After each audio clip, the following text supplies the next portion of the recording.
Anna lives in a group home. Routinely, Anna will grab the wrong lunchbox out of the fridge and eat the food inside. She will eat the food whether it is her lunchbox or not. Anna's BCBA starts to put a pink dot on Anna's lunchbox. What is the BCBA most likely trying to promote? So I took the example straight from the second edition Cooper book and kind of modified it a little bit because I think it's a really good example of this intervention or procedure or whatever you want to call it. What is the question asking? The question is asking about the BCBA and what they are trying to promote. So they're asking about the BCBA's behavior. The BCBA is putting a pink dot on Anna's lunchbox. And why are they doing that? Well, Anna lives in a group home and is grabbing the wrong lunchboxes and eating out of them. Clearly, this isn't socially valid. It's not okay if you're living in this group environment to eat their food. The BCBA wants to teach Anna to do what? Really, the only answers you can even consider are differentiation and discrimination. We're not generalizing because it's happening inside of Anna's group home. And we're not fading a prompt because if anything, we're adding a prompt, right? We're adding this pink dot. So that brings us back to differentiation and discrimination. A good way to remember the difference between differentiation and discrimination is differentiation is actually called response differentiation, and discrimination is actually called stimulus generalization. If you think about it like that, you can't really go wrong because if we're looking at differentiation, we're looking at responses and multiple responses. If we're looking at discrimination, we're looking at stimuli and multiple stimuli. In this case, Anna has a single response, which is grabbing lunchboxes. The issue is she's grabbing the wrong lunchbox, which would be the stimuli. If we can add a pink dot to Anna's lunchbox, we can change how that stimuli looks or appears to Anna. We can improve what? We can improve Anna's ability to discriminate between her lunchbox versus other people's lunchbox. So the BCBA is really trying to promote stimulus discrimination with the pink dot. In order to determine a functional relation using a multiple baseline design, which of the following is something that must occur? All right, experimental design questions. These are pretty intimidating for people usually, but if you spend, let's say, 2 to 3 days strictly on experimental design and nothing else, I think you're going to get it down pretty quickly. That would be my advice. Dedicate 2, 3, 4 days just to experimental design, okay, until you really have it down. And then once you have it down, you're really going to retain it. All right. So we're talking about multiple baseline design here. And what do we want to do? We want to determine a functional relation. And that's really what we want to do with all experimental designs. Is our intervention actually affecting the behavior or something else going on? So if we want to determine a functional relation using a multiple baseline design, what is something that can't or isn't occurring? It doesn't have to occur, right? Remember that word not. So something that is not occurring in a multiple baseline design to determine a functional relation. A, the behaviors in baseline must not change level. Well, that is true, right? We don't want our baseline to start fluctuating, okay, across baseline. We want our baseline to be steady. So this is something that must occur. Remember, the not. B, the behaviors in baseline must not change in variability. That is also true, right? That is something that must occur, right? We don't want our baseline to be variable. C, the behaviors in the intervention phase change at the same pace. Well, that's not necessarily true. As long as the behaviors are changing intervention phase to intervention phase, right? That's indicating functional relations as long as our baseline is staying level, it's not varying. Regardless of how quickly the behavior changes in each phase, as long as that behavior is changing, that's what we're looking for. So far, C is not something that must occur. And then D, the behaviors in the intervention phase change when the independent variable is applied. That, of course, is something that occurs. The behaviors need to change when the IV is applied and not outside of that condition. So C is going to be our answer. What is not something that must occur? The behaviors in the intervention phase must change at the same pace. That is not required in order to determine a functional relation using a multiple baseline design. Apples, Kit Kats, and Dr. Pepper all evoke the same response, items that contain sugar. These three stimuli are known as what? So this is a stimulus class question. These three stimuli are evoking a singular response, items that contain sugar. Are these three stimuli arbitrary stimulus class, feature stimulus class, They're not a response class, obviously, because they're stimuli, and they're not a consequence class, right? Because they're antecedents. They're evoking a response. So we're really looking at arbitrary versus feature. So what does arbitrary stimulus class mean? Arbitrary stimulus class implies that the stimuli evoking the response, the same response, aren't similar in shape, form, size, or color, right? They don't have similar characteristics, but they're still evoking the same response. Apples, Kit Kats, and Dr. Pepper, they're not the same color. They don't look alike. Nothing really about their physical form is the same, but they still evoke the response, items that contain sugar. That's what makes them arbitrary. Feature, of course, is they share common features, right? They're red or they're round or whatever it might be. Arbitrary just means their features aren't alike, but they're still evoking the same response. So in this case, apples, Kit Kats, and Dr. Pepper are all evoking the same response, despite being arbitrary. Which of the following choices is not included in baseline logic? All right, so plenty of acronyms out there for baseline logic. You just need to know, right, the parts of baseline logic and what each mean. This question is pretty straightforward because it's not even asking you what each part of baseline logic means. They're just looking for the choice that is not included in baseline logic. So it's prediction in baseline logic. Yeah, absolutely, right? We're predicting that if everything else is constant, our baseline is staying constant. Is verification in baseline logic? Yes, we're verifying our prediction. Is replication in baseline logic? Yes, we want to replicate our intervention phases. So the one we're leaving out, right, is control. Now, our basic premise, right, in applied behavior analysis is we want description, prediction, and control, right? We want to describe the behaviors that's happening. We want to predict what's going on, and then we want to show or demonstrate that we have control over the behavior.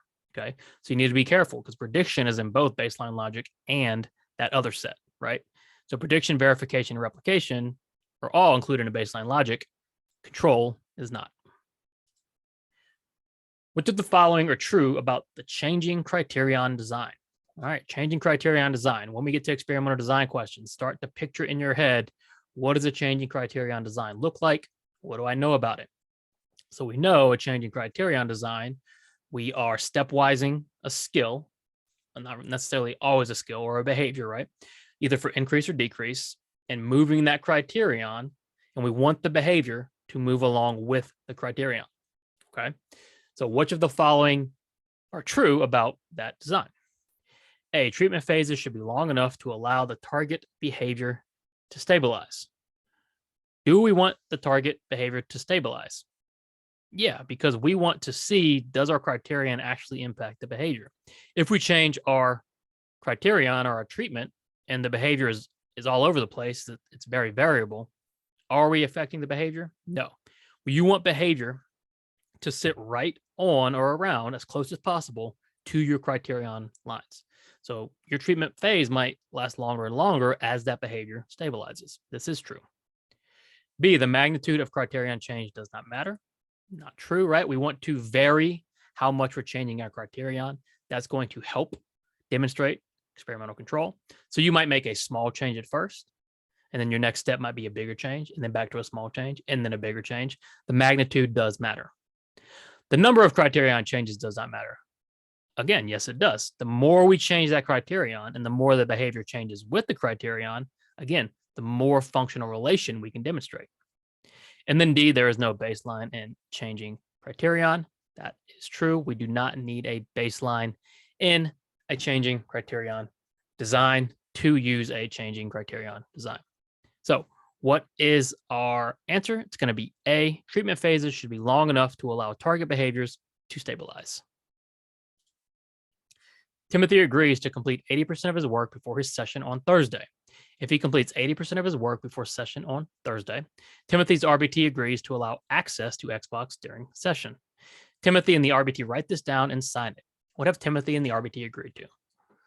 All right, I kind of gave it away with that second to last sentence. That's okay, because it's going to give us an opportunity to discuss it. So what is happening? Well, Timothy agrees, I'm going to complete 80% of my work before session on Thursday. If I do that, I want the Xbox. Well, Timothy's RBT agrees to allow access to Xbox if Timothy agrees to 80% of his work for session, right?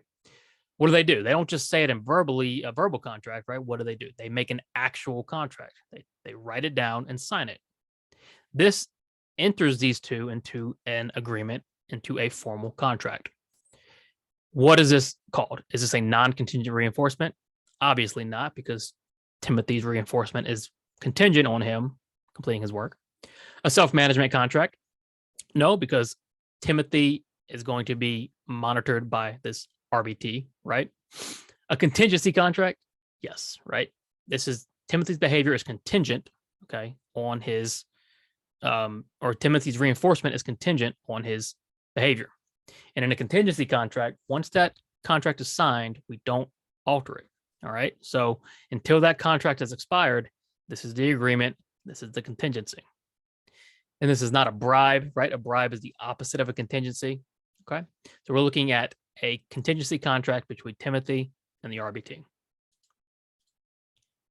You're sitting on your couch with your 3-year-old niece. You point to your nose and say, "What's this?" Your niece says, "Nose." Your niece emitted a what? I included this question because this is a common mistake when people are first learning about things like tax and interverbals, is it's easy to confuse them, right? Because we consider tact a what? We consider a tact a label. We're labeling stimuli. What's important to know about tacts? Tacts are evoked by the non-verbal nature of stimuli. If somebody's asking, "What's this?" and somebody's responding, "Is that a tact?" Well, no, because why? Because it's evoked by a social verbal stimuli. And there is no point-to-point correspondence, right? Which makes this what? Is it a mand? It's not a mand because it's not evoked by a motivating operation. It's evoked by a verbal stimulus. It's not a tact because we just said, right, it's evoked by a verbal stimulus, not a non-verbal stimulus. Is it an interverbal? Yes. Evoked by a social verbal stimulus, right? And then we don't have point-to-point correspondence. We're responding in a conversational tone. The niece emitted an interverbal. Transcription is basically taking notes, which we're not doing here. The purpose of this question is to help you remember the difference between a tact and an interverbal and what specifically makes a tact a tact, and what specifically makes an interverbal an interverbal. For the exam, remember, we need to know what evokes each of these. Point-to-point correspondence, yes or no. Formal similarity, yes or no, and what reinforces each. If you know those 4 things, okay, verbal operands become a lot more easy. A behavior analyst wants to develop a plan to manipulate the MO for negative reinforcement. Which of the following interventions would be best for the analyst to use? Let's start with the question, right? We should always attack the question. The biggest mistake people make is they read the question and they want to immediately jump to the answer choices and then start diagnosing and dissecting the answer choices. Well, you've got 4 answer choices, right? Versus 1 question, and the question contains all the information. Spend that time on the question. The question is going to tell you exactly what you're looking for. So, which of the following interventions would be best for the analyst to use if the behavior analyst wants to develop a plan to manipulate the MO? That should trigger something in your mind for negative reinforcement. So if we want to manipulate the MO, we're most likely going to do what? Well, we're going to probably deprive them of something.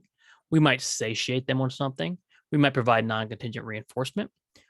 All 3 of those are ways to manipulate MOs. More specifically for negative reinforcement. So another way to describe negative reinforcement is what? Well, escape. So we want to manipulate the MO for escape. So let's look for that. A, whenever the client engages in maladaptive behavior while working on a task, make sure the task is not withdrawn and the RBT follows through. Are we manipulating the MO here? Well, no, this is where we have a consequence, but remember, an MO is an antecedent. In this case, the client is engaging in the maladaptive behavior and we are reacting to it with the consequence. We're looking for an antecedent intervention here, an MO intervention. B, deliver praise or another generalized reinforcer every 3 minutes and allow the client access to preferred tasks before presenting a task demand. Is the function of the behavior access to attention or tangible? No. So we're not manipulating MO for escape here, maybe MO for attention or tangible, but we're looking for negative reinforcement MOs. C, if the client engages in maladaptive behavior, deliver a punishment immediately and remove the task demand. Again, is this an antecedent intervention or a consequence intervention? Well, it's punishment, so clearly a consequence intervention. Leaves us with D. Every 2 minutes, allow the client a break from the task demand, regardless if the client is engaged with the task or not. All right, so what are we doing? We're non-contingently allowing the client to escape from the task, right? There's no contingency. It's a non-contingent reinforcement and antecedent intervention. We're trying to satiate them on escape.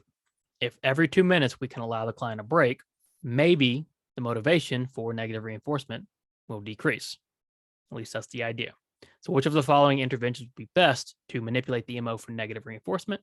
Well, every 2 minutes, allow the client a break from the task demand, regardless if the client is engaged with the task or not. And then finally, how often should inter-observer agreement be obtained? One of those questions you just need to know. There is no trick to this. There is no strategy to this. You just have to be aware of what the Cooper book says. And IOA is tough because if you ask anyone about IOA, you might get a different answer. I pulled it straight from the second edition Cooper book. All right. And this is what they say. Second edition Cooper book says IOA should be attained a minimum of 20% of the time, but preferably between 25% and 33%. So that's what the book says. That's what we're going to go by. Sometimes you just need to know. All right. There's not always a way to figure it out, a strategy to remember. Sometimes we just need to know. Okay. Thanks for watching. Please like and subscribe. Check out bcbastudy.com for all of our study materials. I hope your weekend goes great. If you